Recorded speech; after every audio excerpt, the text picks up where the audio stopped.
UAE സുരക്ഷിതമായി പോകുമ്പോഴും ഇറാനിൽ നിന്നുള്ള ഡ്രോണുകൾ വീണ്ടും ആശങ്ക ഉയർത്തുകയാണ്. വെടിനിർത്തൽ പ്രഖ്യാപനത്തിന് ശേഷം ഇത് രണ്ടാം തവണയാണ് മെയ് 8 വെള്ളിയാഴ്ച വീണ്ടും യുഎഇക്ക് നേരെ ഡ്രോൺ ആക്രമണം ഉണ്ടായത്. അതിനാൽ തന്നെ നിലവിൽ രാജ്യം കടന്നുപോകുന്ന അതീവ ഗൗരവകരമായ ഒരു സാഹചര്യത്തിലൂടെയാണെന്നാണ് വിദഗ്ധർ വ്യക്തമാക്കുന്നത്.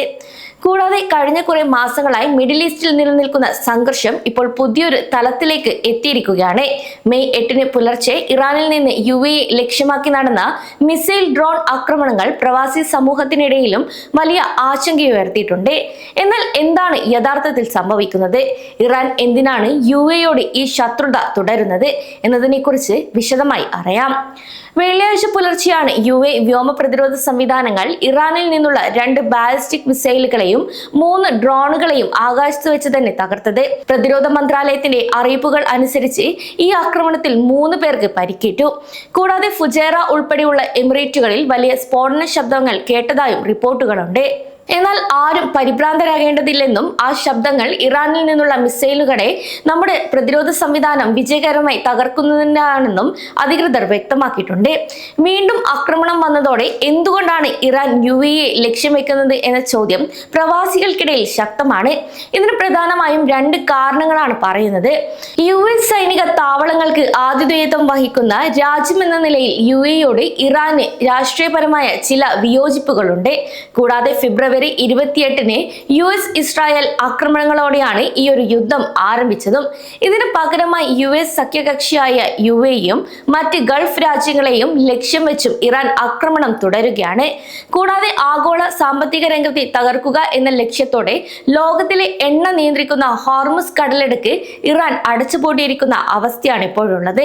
ഇത് യുഎഇ ഉൾപ്പെടെയുള്ള രാജ്യങ്ങളുടെ വ്യാപാരത്തെയും അതുപോലെ സുരക്ഷയെയും നേരിട്ട് തന്നെ ബാധിക്കുന്നു.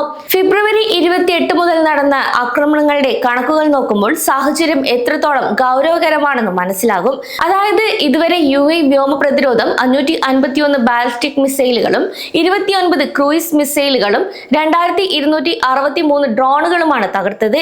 കൂടാതെ ഈ ആക്രമണത്തിൽ പരിക്കേറ്റവരുടെ എണ്ണം ഇപ്പോൾ 230 ഉയരുകയും ചെയ്തു. പരിക്കേറ്റവരിൽ ഇന്ത്യക്കാരും പാകിസ്ഥാനികളും ഉൾപ്പെടെ 30ഓളം രാജ്യങ്ങളിൽ നിന്നുള്ളവരുണ്ട് എന്നത് പ്രവാസികളെ സംബന്ധിച്ചിടത്തോളം ആശങ്കയുയർത്തുന്ന കാര്യമാണ്. അതേസമയം ഇന്ത്യ, പാകിസ്ഥാൻ, ബംഗ്ലാദേശ് തുടങ്ങിയ രാജ്യങ്ങളിൽ നിന്നുള്ള സാധാരണക്കാർ ഉൾപ്പെടെയുള്ളവർക്ക് ഈ യുദ്ധത്തിൽ ജീവൻ നഷ്ടപ്പെടുകയും ചെയ്തു. നിലവിലെ സുരക്ഷാ സാഹചര്യം കണക്കിലെടുത്ത് സ്കൂളുകളുടെ കാര്യത്തിലും വലിയ തീരുമാനങ്ങൾ വരാനിരിക്കുകയാണ്. സ്കൂളുകളും സർവകലാശാലകളും വരും ദിവസങ്ങളിൽ നേരിട്ടുള്ള പഠനം തുടരുമോ അതോ ഓൺലൈൻ ക്ലാസുകളിലേക്ക് മാറണോ എന്ന ഔദ്യോഗിക പ്രഖ്യാപനം മെയ് 10 ഞായറാഴ്ച വൈകുന്നേരം വിദ്യാഭ്യാസ മന്ത്രാലയം അറിയിക്കും. നിലവിലെ സാഹചര്യങ്ങൾ വിശദമായി പരിശോധിച്ചതിന് ശേഷമായിരിക്കും ഈ ഒരു അറിയിപ്പ് നൽകുക. ജനങ്ങളുടെ സുരക്ഷയ്ക്കാണ് യുഎഇ എപ്പോഴും മുൻഗണന നൽകുന്നത്. അതിനാൽ അധികൃതർ നൽകുന്ന നിർദ്ദേശങ്ങൾ എല്ലാവരും പാലിക്കണമെന്നും അനാവശ്യമായി ആരും പുറത്തിറങ്ങരുതെന്നും അലർട്ടുകൾ വന്നാൽ അത് നിസ്സാരമായി കാണരുതെന്നും അധികൃതർ മുന്നറിയിപ്പ് നൽകിയിട്ടുണ്ട്. കൂടാതെ ഹോർമുസ് കടലിടുക്കിലെ സംഘർഷം കാരണം ഏകദേശം 1500 കപ്പലുകളും 20,000-ഓളം ജീവനക്കാരും കടലിൽ കുടുങ്ങിക്കിടക്കുകയാണെന്നും ഐക്യരാഷ്ട്രസഭയിലും വ്യക്തമാക്കിയിട്ടുണ്ട്. ഇത് യുഎഇ ഉൾപ്പെടെയുള്ള രാജ്യങ്ങളിൽ എണ്ണ വിപണിയെയും സാധനങ്ങളുടെ വിലയെയും ഇത് ബാധിക്കാനും സാധ്യതയുണ്ട്. എന്നാൽ അമേരിക്കയും ഇറാനും തമ്മിലുള്ള വെടിനിർത്തൽ ചർച്ചകൾ നടക്കുന്നുണ്ടെങ്കിലും ആക്രമണങ്ങൾ തുടരുന്നത് വലിയൊരു പ്രതിസന്ധിയാണ് പ്രവാസികൾക്ക് മുന്നിൽ ഉയർത്തുന്നത്.